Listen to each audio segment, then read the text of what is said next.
Hello, ho-ha. This is Carolina J. This is future me. Just finished editing the November-December book review video, which is already up for everybody to see.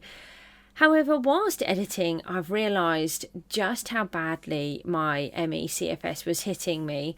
I knew it wasn't great, but I didn't realise how bad it was. And it was only when I was editing and I had to edit a huge amount of the video to be able to make it sound slightly comprehensive. It occurred to me that some of you may be interested just how much my cognition can be affected, but also more for people who are studying ME or who have a scientific interest, medical interest in how ME affects somebody's cognition. So I've decided to post the video in the maximum amount of way that I can. The start wasn't relevant, so I've trimmed that, and there's a section where my son comes down and talks to me, so I have taken all of that section out too. But otherwise the video is just how it was when I recorded it, so I thought it might be interesting for people to see it from the whole perspective rather than me editing it out. The first part doesn't seem quite so bad, but as I carry on recording the video, it becomes clearer that I'm really struggling to think about what it is that I'm trying to say. And there are moments where I can become very frustrated, particularly on the last book, this year's For Me a New book. I really struggled badly on that one. So this video is just to put out there what ME is like and how it can affect your cognition, and the frustration I feel as I was recording it. You could sense that I was becoming more and more frustrated along the lines. So this is just purely out there for anybody that has ME or who is studying ME and wants to see more about it. So thanks for watching, and I'll be back with the next video very soon. Thanks, bye. Hello, ha everybody, it is Carolina J, and we have a new setup. Fingers crossed the video will look a lot better, it will sound a lot better, and you never know, it hopefully from now we actually have better videos. Just got to get the content right now. Right, so today's video we're going to have a look at my books that I read between November and December. I was quite surprised I actually managed to read so many. Well, I say so many, for most people it won't be very many, but for me it was. And I want to do a review for them, but I have got to the point where I'm not managing to do them already. There's so many things that I'm trying to do, and my brain and my body just don't allow me to do it in the way that I want to. So what we're going to do is do a review on here for November and December, and if I can I will write up a review as well to go on to my new website, which I'm still trying to set up, and until I reach a certain point I can't actually release it for people to have a look at. So please bear with me, I am trying, but I am also I've had an ME crash this week. I've had an ME crash this weekend. No. I've had an ME crash the last few days, which means that I then can't really function. I have to just limit myself to... I have to limit myself to what I'm actually able... No.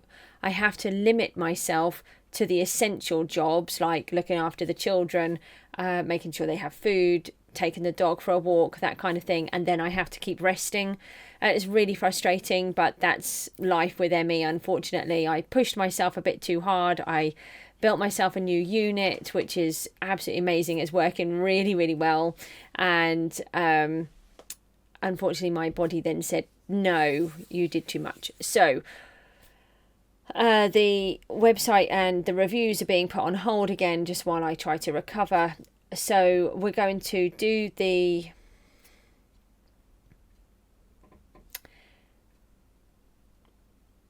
Therefore, I'm going to do the reviews for the November, December books on here on a video, which a lot of people do anyway. So that's what gave me the idea of doing one. So let's have a look at the books that I managed to read. There are 6 altogether, which for me, bearing in mind that I hadn't been able to read anything up until this point, has been really good. So I'm really pleased.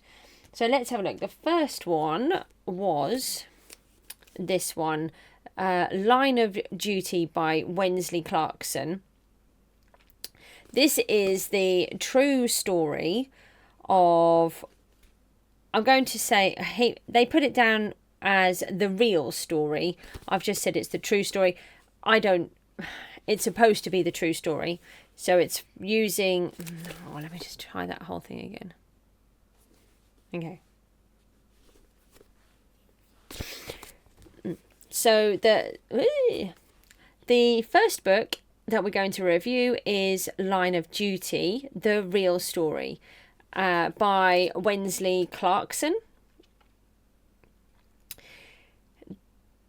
I understand that there is a Line of Duty TV show. I haven't seen that.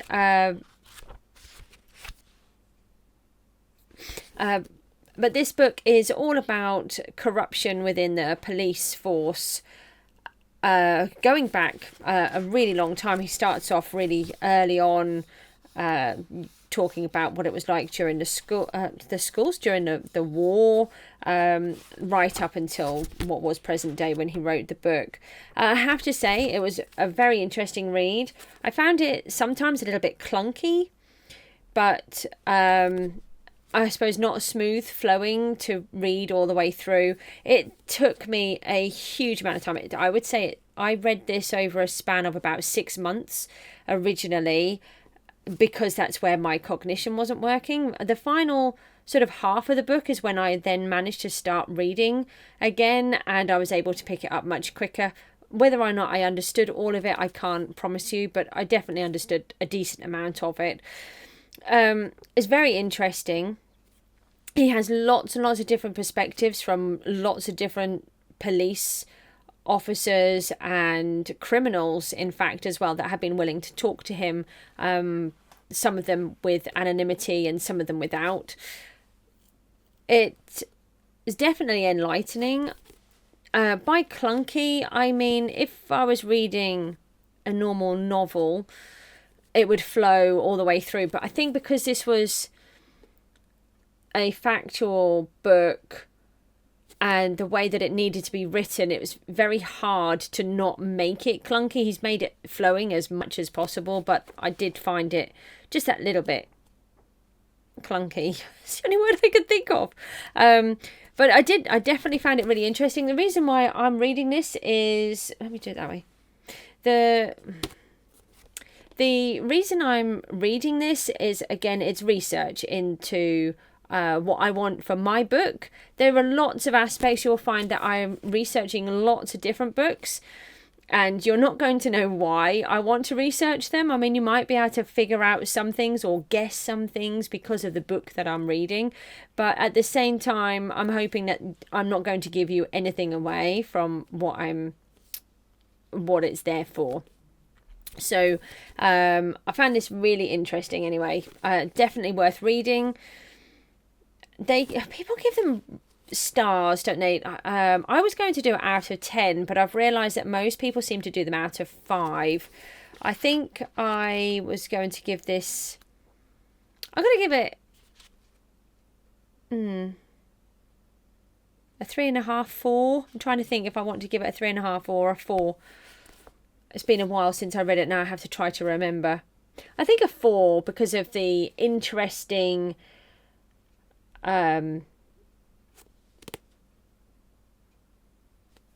stuff that's in it. I think I'm going to give this a 4 because it had very interesting content.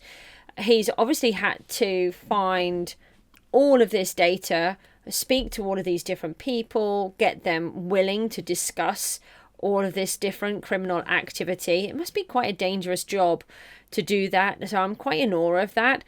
But for me, I think it was a 4 just purely because of how it was that little bit clunky for me, but it was definitely worth reading. So I'm trying to give an honest review of how I feel. Somebody else may really enjoy the book much more than what I have done. I also really struggled with it, and so again I may be lowering it down just purely because of my own cognition issues and how long it then took me to read it. And I didn't want to reread it from the beginning as my cognition was getting better, but I think what I will do is pick this book up again later on when I need to, and then I can reread it, and I should think more of it will go in, be a little bit easier to read. So that was my first one. That wasn't very happy. That was my first one. Okay. The next one is a little bit of a controversial book for me because it is kind of a true story. So the book is this one, Points of Origin by John L. Orr. Now, whether or not you know about this story, I don't know, but I've always found this extremely fascinating, and it is so not the book, let's go with John Orr. He was a very well respected investigator for the Glendale Fire Department. I'm just having to read it off the back here for a moment because I can't remember. And he arrested or apprehended 400 individuals, and over 40 of those were serial arsonists and involved in arson crimes. So, he was a very, very well-respected person. However, it turned out that he was actually a serial arsonist and had set fire to, I think it was something along the line, or it was maybe in the thousands of fires, and then he would go and turn up to these fires and put them out, and then find out how it originated. But obviously he knew how it originated because he was the one that set the fire. So that part of it is true. And then what is really confusing is he wrote this book whilst he was still an investigator.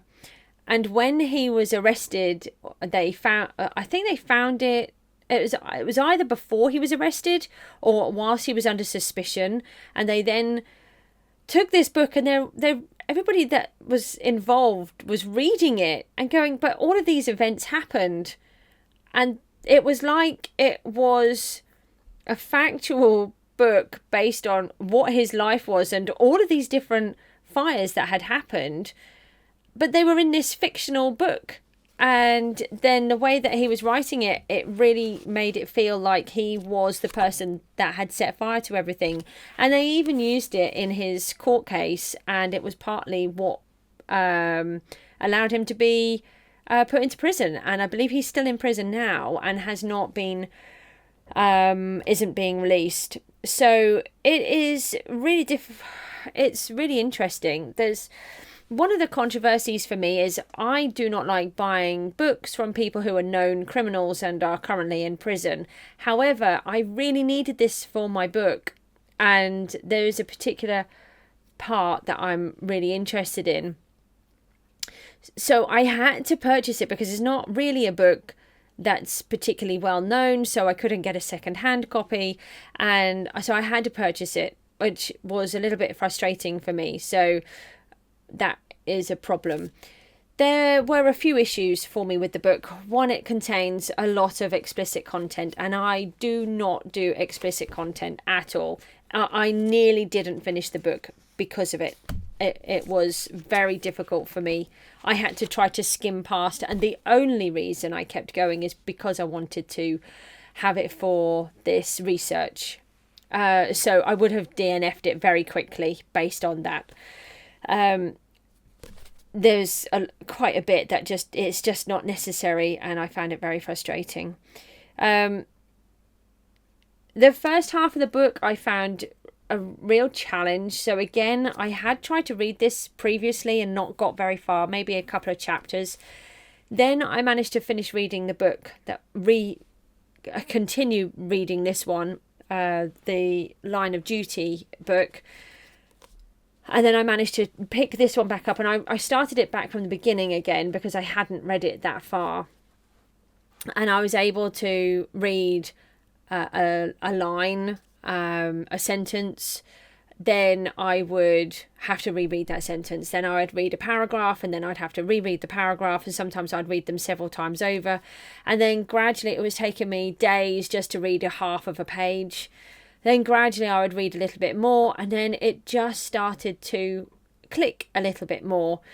But for the first 17, 18 chapters, I found it really challenging, but I don't quite think that was just because of my cognition. I actually think that the writing wasn't as good in the first half as it was in the second, which I found quite interesting. I think it's because he found more of a flow, and it also felt like it just needed a little bit more editing in the first half than in the second half. Maybe the second half had been worked a bit more. I'm not sure. I'd be really interested to hear what other people's opinions are if anybody else tries to read it or decides to read it. I think in the end I would give this about a 3. Partly I would downgrade it because I wouldn't buy it normally. But I have purely because of this. So I don't like enabling criminals, shall we say. But it is also because of the explicit content. That would be, you would lose a good percentage for me just purely because of that. I don't feel that it's necessary. And because of the clunkiness, again, it's not clunky in the same way. Let me try to think of a different word.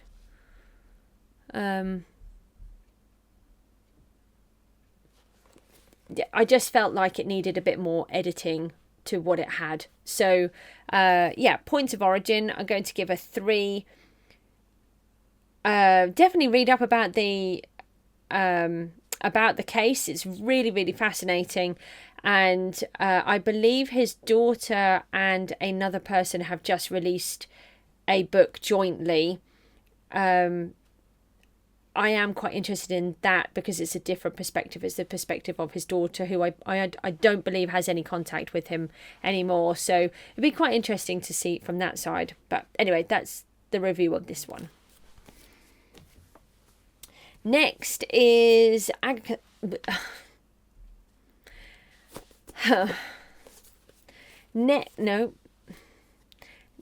Next is Agatha Christie's Hickory Dickory Dock, and I really wanted to read. I really enjoy watching Poirot. I always did. Itchy nose. Next is Agatha Christie's Hickory Dickory Dock. I always enjoyed watching Poirot, David Suchet's version, and I really wanted to see what all the fuss is about with Agatha Christie, because there's always been... Everybody always says that Agatha Christie's books are amazing and still one of the main top sellers of books. And this is the 125th anniversary book as well. Wow, it's quite amazing. I did like it. I didn't figure out who the criminals were, which I expected with an Agatha Christie.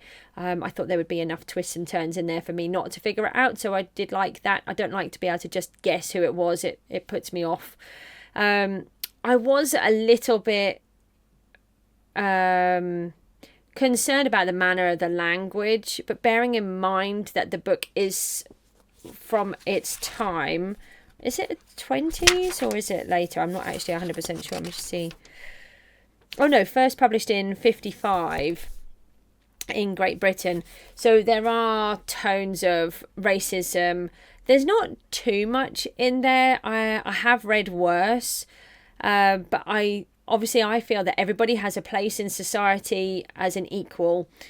So it's a little bit challenging when you read something and you're like, that's a little bit close to the mark there. And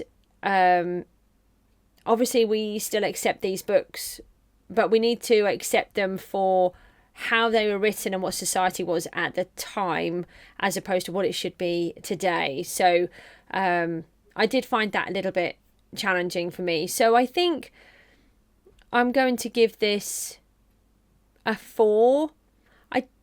I didn't enjoy it as much as I thought I would. I thought I was just going to demolish the book and really enjoy it because I love Poirot, but I didn't. So I was a bit surprised, but it may have been these slight undertones that put me off a little. But also, again, at this point, my cognition is still quite low.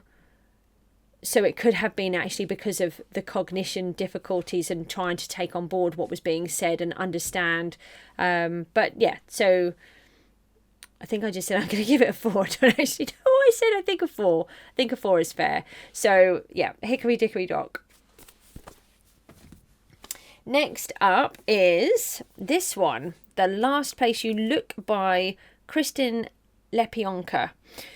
This I had on my bookshelf, and I had finished reading the Agatha Christie book, and I'm just like, oh, what do I read now? I've run out of books again. Well, I mean, I never run out of books. I was going to say I have way too many. I do not have way too many books. People will disagree with that, but I have books. And this one was on my shelf. I'd obviously picked it up at some point. I have no idea where I got it from, and it was just on my shelf. So I thought, let's have a little look at this one. And this kept me, honestly, by this point, my cognition was starting to kick in, and I was starting to be able to read books. And I demolished this in 2 days, and I have no idea how. I mean, I literally sat there just reading, but it would be several pages, and then I'd have to stop, then I'd have to get up, go and do something, and then obviously look after the children and do different things. Then I'd come back, and then I'd read a little bit more, and I would just read a few pages. But then as I was managing to read more, I was able to read a whole chapter, which was just, wow, I can actually read again. What's going on? So I carried on, and I managed to demolish the whole book in 2 days, which it always has one of those. I have a love-hate relationship with when I do that, because I'm like, yes, this book is so good, I have to keep reading it. And then I'm like, no, the book is finished. And I'm just like, no, now what am I meant to do? So it's, very frustrating. Anyway, I have to say, I really enjoyed this, to the point where I want to read more of Kristin Lepionka's work. There are more of this series, which I don't have yet, so I will aim to get some more to carry on. It is a series, and I believe this is the first one. I found, again, it did have more romance and swearing. There's a lot of swearing in this. However, I have a lot of swearing. I had more by a lot of swearing. You guys probably won't think it's a lot of swearing. I don't swear at all. I don't allow swearing in my house. I just cannot stand it at all. So when I read swearing in a book, I find it really challenging.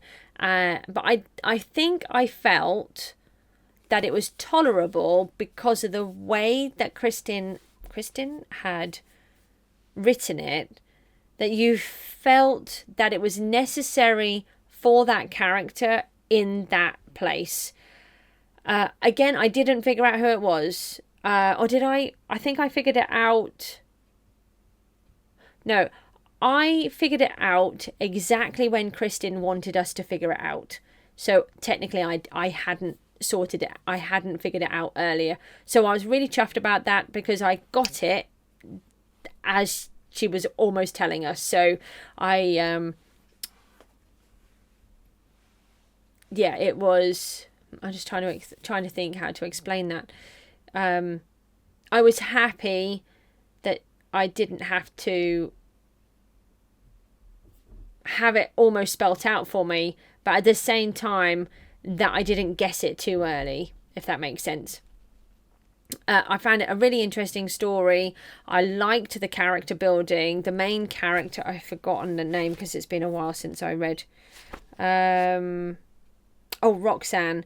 I really liked the Roxanne character. She felt like a real person. She felt like a real person, and I really enjoyed that.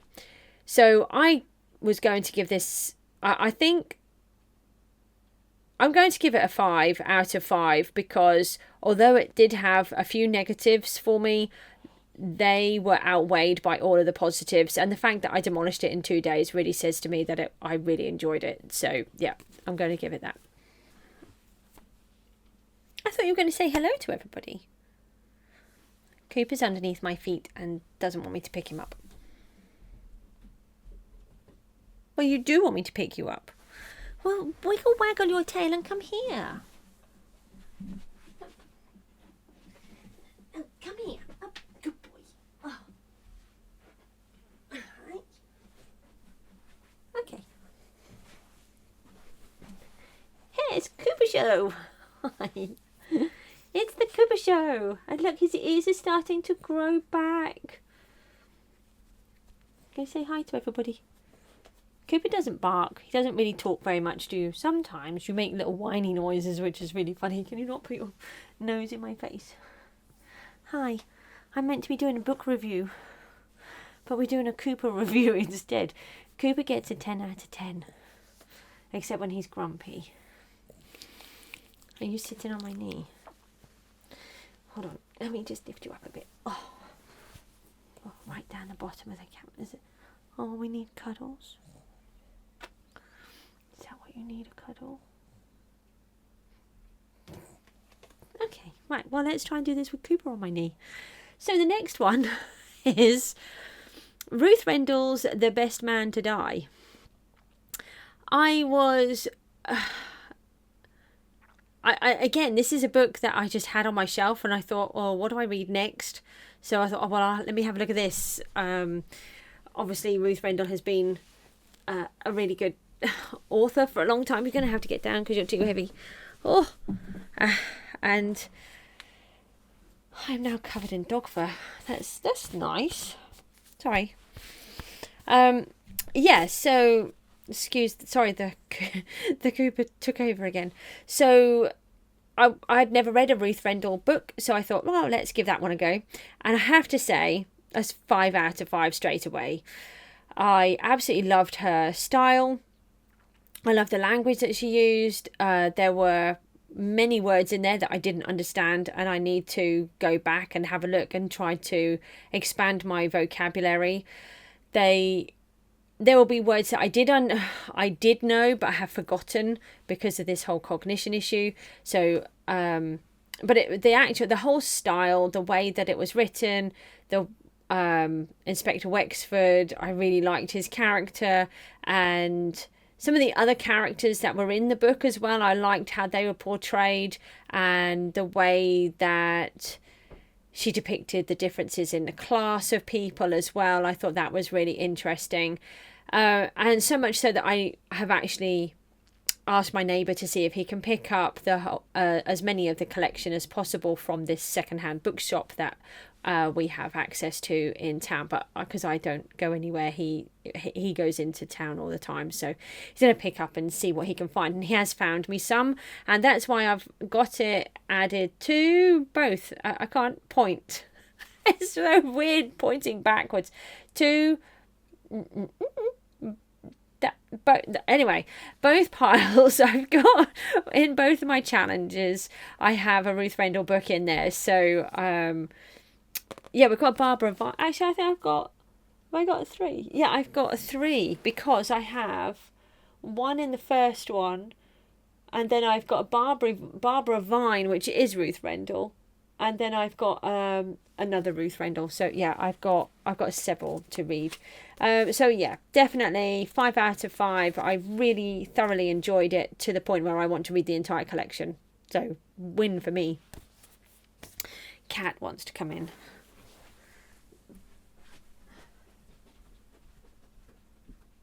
Hi, kitty cat. Hi, kitty cat.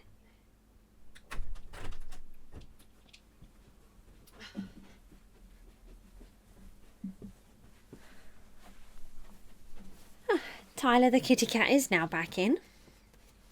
And the last one that I read, I had read quite a few what I found were challenging books, and it was then Christmas and I was getting quite tired, but I still wanted to read something. So I managed to find this one in the local shop that sells books for charity just for 50p. So I found this one, and I thought this would just be ideal for the kind of reading that I want to do. I would give this probably a 3 out of 5.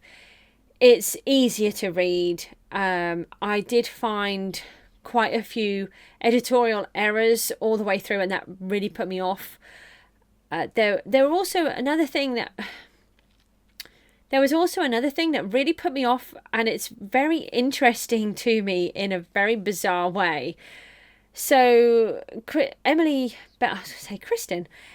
Bell writes about all of these different factual places and locations or events, different things that have happened within the book to help give it a sense of belonging, I suppose, that you know exactly where they are and that it's true and that you're set within that time. However, I found it really grating, and I didn't mean to, but it was just like, oh, like you're dropping in another thing, and you're dropping in another one, and you're popping in another one. And I found it really frustrating and grating on me. But the reason I found it really interesting is because actually I do that in my own novel. So I'm like, oh, that's what it's like from the reader's perspective. Whereas I've put them in mine because I want my book, although it's a work of fiction, I want the reader to feel like it's happening and you're actually in those locations, which is possibly what Emily was doing as well. So I'm going to be much more careful with what I am saying and how I'm doing it. So it's been a really good lesson for me to read this book and to hear it inside of another novel. So I'm going to take that on board seriously and see what I can come up with. As for the story, I figured out very quickly it would be along the lines of kind of like a Mills and Boon kind of book for us here, or what I would class as like a Hallmark film. You know what's going to happen, but you want to watch it anyway, or you want to read it anyway, because it's just nice and palatable, nice and easy on the brain, and it's enjoyable. So it did what I needed it to do. It allowed me to read, and it allowed me to read in a less stressful brain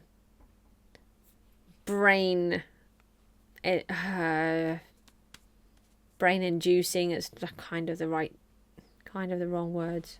What am I trying to say?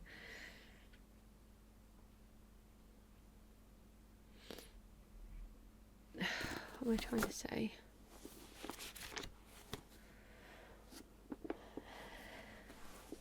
I can't get the words out what I'm trying to say. So it's basically it's not making my brain work as hard as what some of the other books would have done. However, that's not knocking the book. I've actually seen a video of Marky again today. I'm going to do a video on that actually, and Marky is this YouTuber who deals with different dramas that are happening over social media, and he does it in a really interesting way where he explains it from all the different angles that he can find, all the different viewpoints. And this one that I was looking at, I've lost the thread.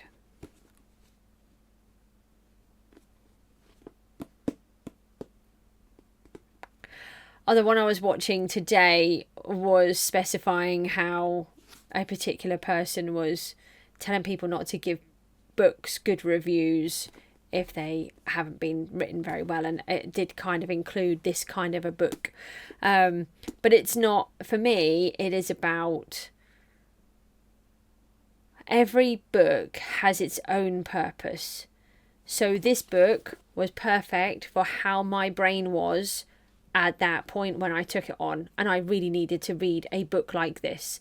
There was no point in me trying to read another Agatha Christie or another Wexford, because the language in it was too hard for my brain to take on board and understand. Now, you can have somebody who may have been at work all day and is totally exhausted and doesn't want to sit and read something that's really challenging, but they do want to read. So, something like this is ideal. It's giving you enough. It's making your brain work, but it's not overstretched and working too hard. But yeah, these were the books that I read. So let's just go back through once more. We had Line of Duty by Wensley Clarkson. I've got nowhere to put them.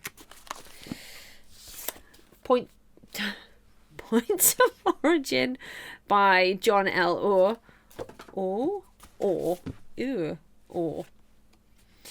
Agatha Christie, Hickory Dickory Dock. The Last Place You Look by Kristen Lepionka. I hope I'm pronouncing that correctly. Ruth Rendell's The Best Man to Die. And This Year's For Me and You by No, why do I keep saying Kristen? Because Kristen was on the other one. Oh, Kristen was on that one. By Emily Bell. I'm very sorry, Emily. This Year's For Me and You by Emily Bell. Let me just do that one again. And lastly, This Year's For Me and You by Emily Bell. I really enjoyed reading all of those. I was very surprised I actually managed to do all of them. And if I can, I will still try to write a review. If you want me to say my reviews in a slightly different way, I've heard several different ones. So, for example, I haven't really told you very much about what's going on in the story, but if you want me to tell you more about the story, then let me know. I'm just really concerned about giving it away and doing it incorrectly, especially while my cognition is still so low. Whereas with written reviews, the aim for me is to have the written reviews where I'll be able to write about them, take the time to go back over, edit what I'm trying to say, and if I make mistakes it doesn't matter, and I can try to be more careful about not giving away details. So the idea is that there would be this video review, but then there would be a written review which would be in much more detail. However, I'm just struggling to get to that first point. So I'm hoping to do it for these ones over here. As you can see, I put them in the wrong order. The Death by Chocolate, Catabasis, and the book I'm currently reading, which is The Spy Who Loved. So, with that in mind, anyway, let me know what you think about it, and I will.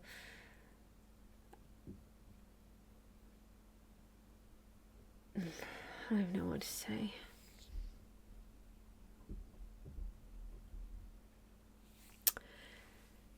Let me know what you think about the reviews, if you want me to do them differently. And have you read any of these? What were your thoughts on them? Have you got anything that you want to say or to add? And have you got anything you want to say or add about those particular ones? Let me know in the comments, and I will see you all for the next video. Take care. Bye bye. Thanks for watching.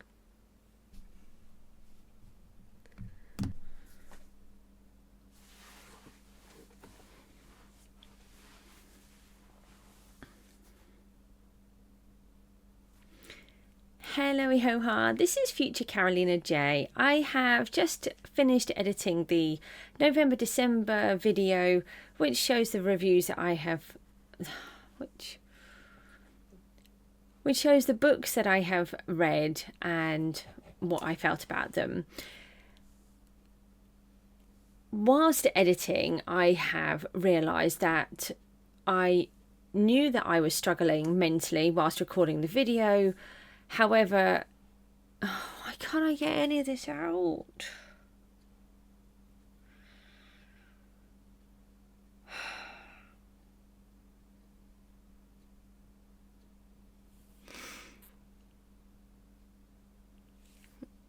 Okay. Let's try again. Again.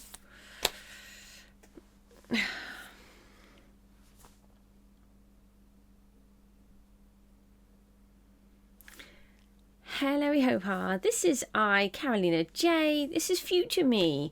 I have just finished recording. No, I have just finished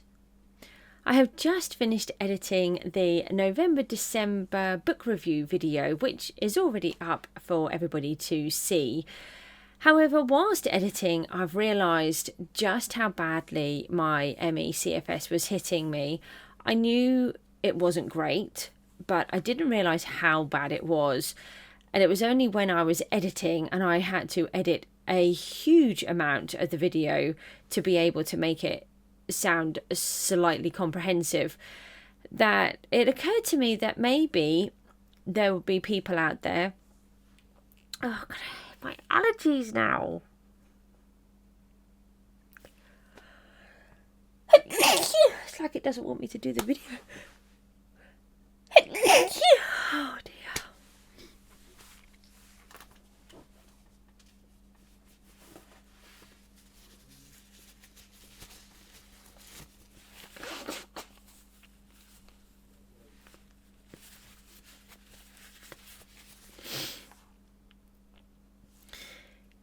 It occurred to me that some of you may be interested just how much my cognition can be affected, but also more for people who are studying ME or who have a scientific interest, medical interest in how ME affects somebody's cognition. So I've decided to post the video in the maximum amount of way that I can. The start wasn't relevant, so I've trimmed that, and there's a section where my son comes down and talks to me, so I have taken all of that section out too. But otherwise the video is just how it was when I recorded it, so I thought it might be interesting for people to see it from the whole perspective rather than me editing it out. The first part doesn't seem quite so bad, but as I carry on recording the video, it becomes clearer that I'm really struggling to think about what it is that I'm trying to say. And there are moments where I can become very frustrated, particularly on the last book, the this year's For Me a New book. I really struggled badly on that one. So this video is just to put out there what ME is like and how it can affect your cognition, and the frustration I feel as I was recording it. You could sense that I was becoming more and more frustrated along the lines. So this is just purely out there for anybody that has ME or who is studying ME and wants to see more about it. So thanks for watching, and I'll be back with the next video very soon. Thanks. Bye.